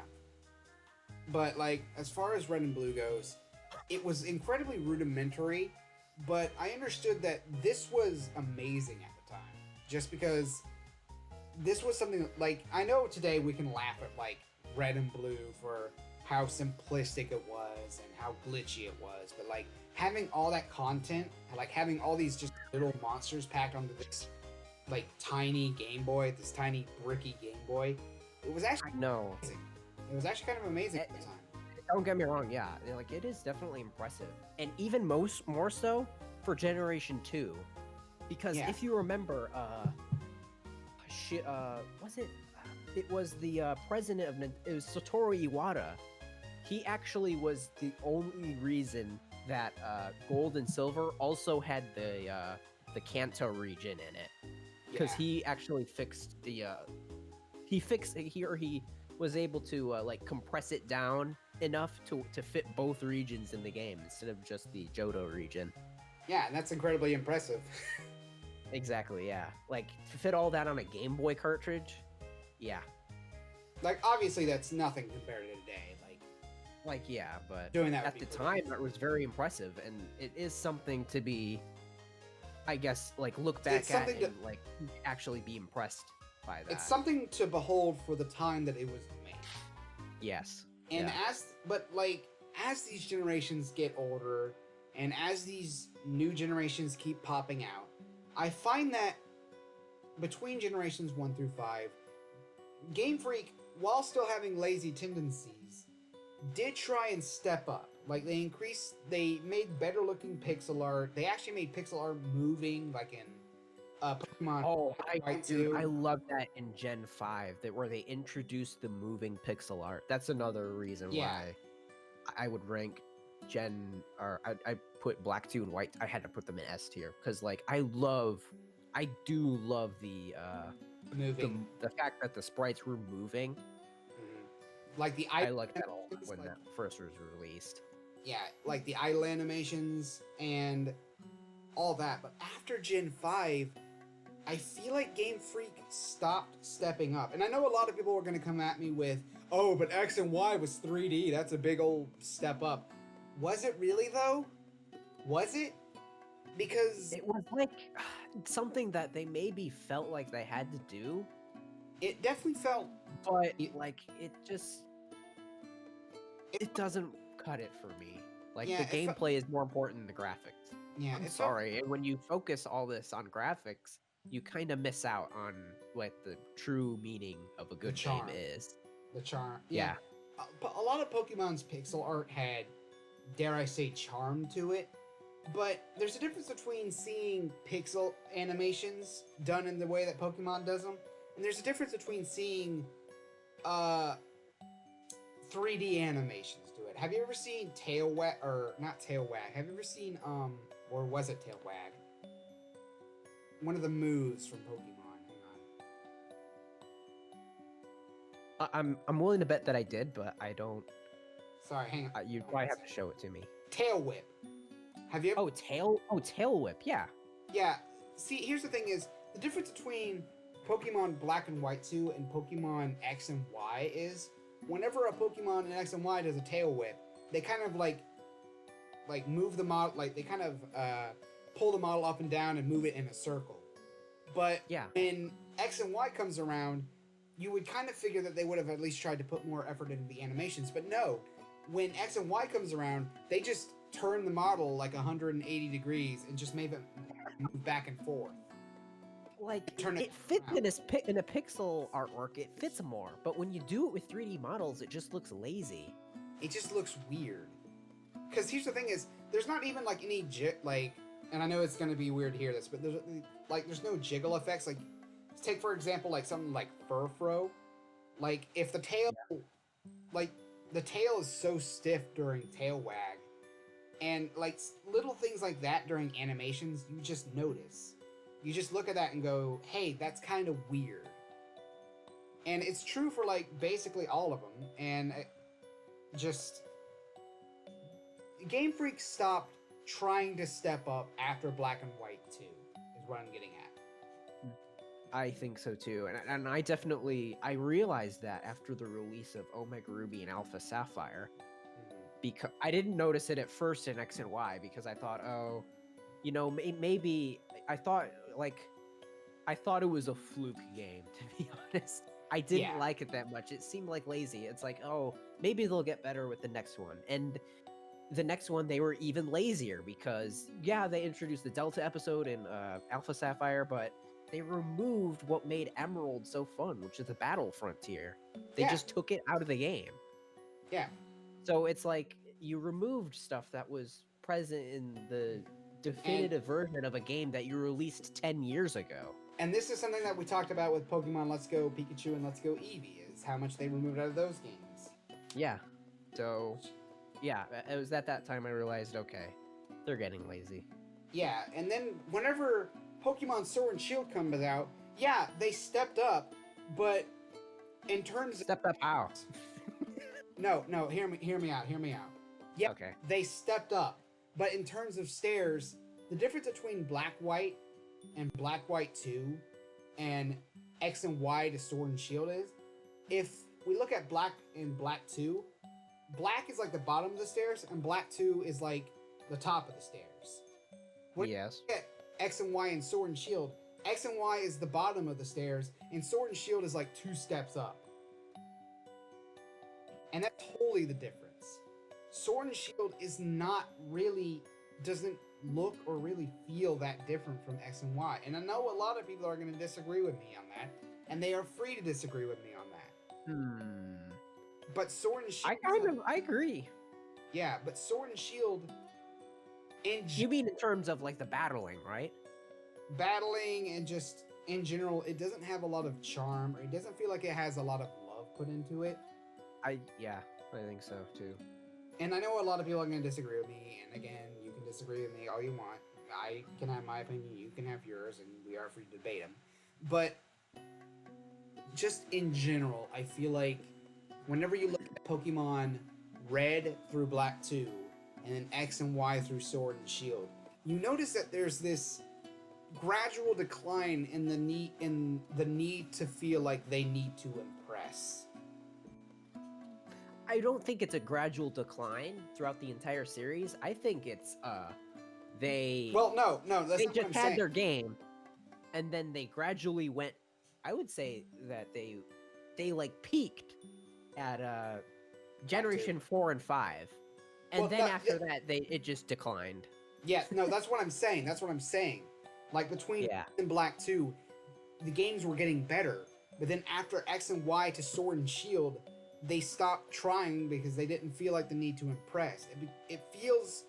Sword and Shield feels like the embodiment of, you know what the fuck this is, so we need to stop... We can stop trying now. We got Pokemon on this, so you'll love it either way. Pretty much, yeah, I agree with that. Like, they just slap the name Pokemon on it. They already know people are gonna buy it. It's like that one Phil Swift meme where he covers up that fucking like tube of water with the flex tape. Oh my god. Yeah. That's how I see Game Freak slapping Pokemon onto products now. Like it's not Pretty much. Yeah. it's not about how good it looks. It's not about how like engaging the gameplay is. It's just about this is Pokemon, you'll love it. Shut the fuck up and we'll take your money now. God. I know that's a very What happened? What happened was Game Freak got complacent. And I know that a lot of people are going to think that this is kind of a depressing tone to end this video on, but I don't really want to end this on this tone because I do want to talk about Pokemon Red and Black 2 a little bit more. Pokemon Red and Black 2 are really good games. I love them. Even not just nostalgically, but just in general. Hell, if I was nostalgic for White 2, I wouldn't, and just nostalgia for White 2, I wouldn't be doing a Nuzlocke of it right now.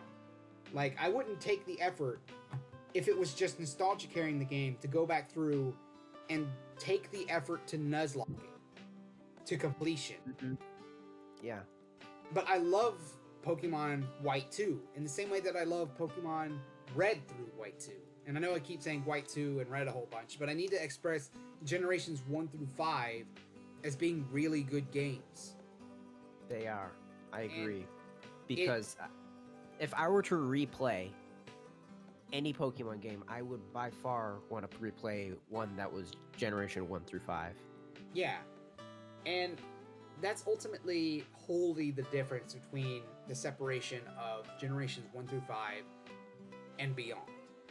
Everything beyond Generation 5, I know it's going to seem like, oh, we're just like some boomers complaining about modern technology or some bullshit, but there are legitimate problems with these games when you take a step back and look at them. And I know that there's... I completely agree, and like it's kind of sad because you look at the actual Pokemon and you can tell they're like they are good. Like they are good Pokemon that have been introduced from Generation 8, 7, and 6. Like there are good designs. Like they actually, I feel like the art team for Pokemon is very good still.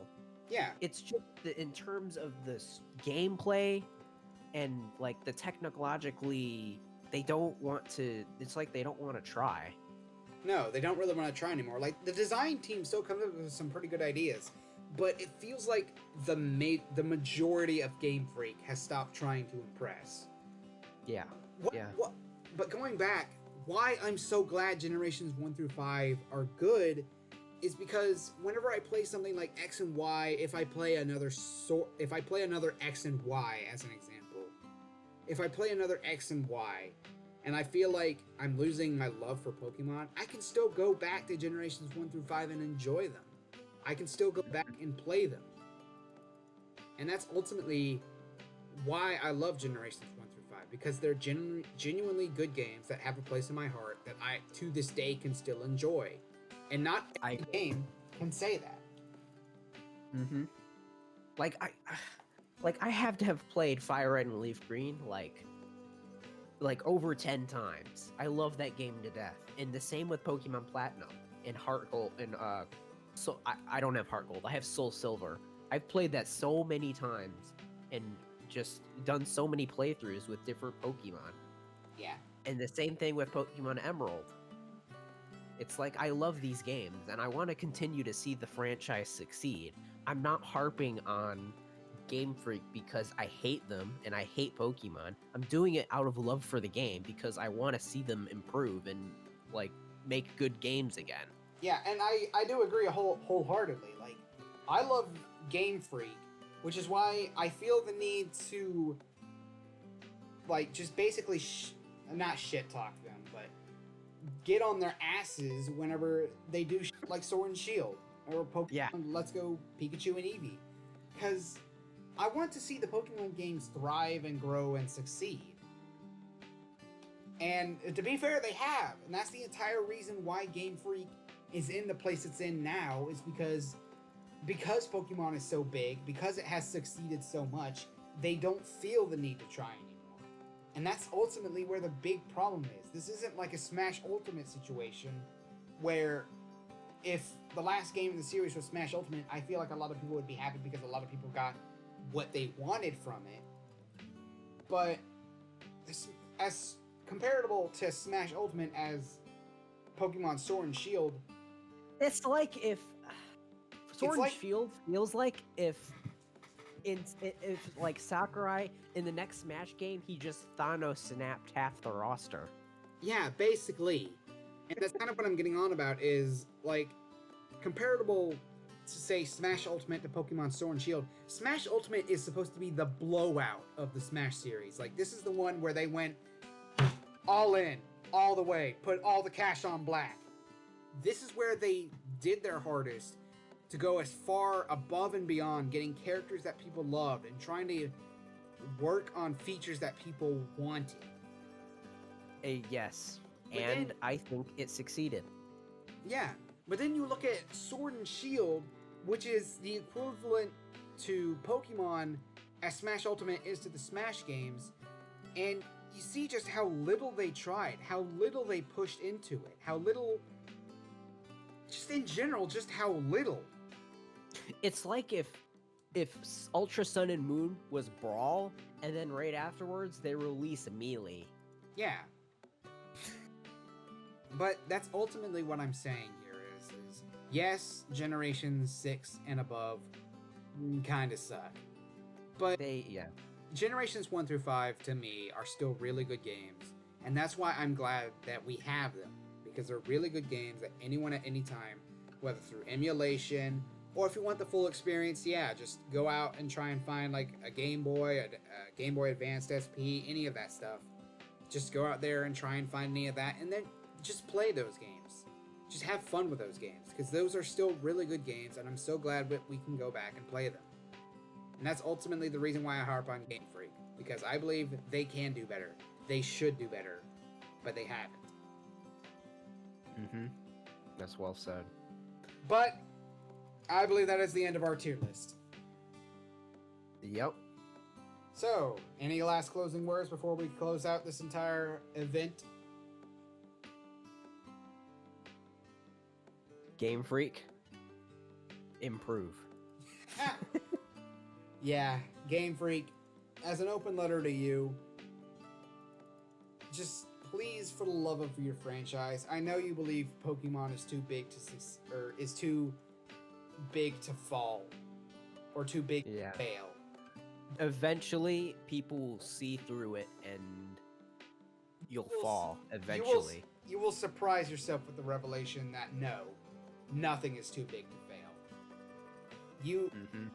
People will eventually get tired of being treated like this. So please, for the love of God, whatever the next Pokemon game is, if there is another Pokemon game, please, for the love of God, let it be. Of course, there's gonna be a new. Of course Pokemon there game. is, I And know. A lot of people, and you know what? People are saying that it could be a remake of Gen 4, which is my favorite generation. So they had better not fuck it up. But what I'm saying is when the next Pokemon game comes out, put in some effort, for the love of God. Yeah. But I have been the Iron Collie, And I'm Braxton. and we thank you for watching. Thank you. See you later.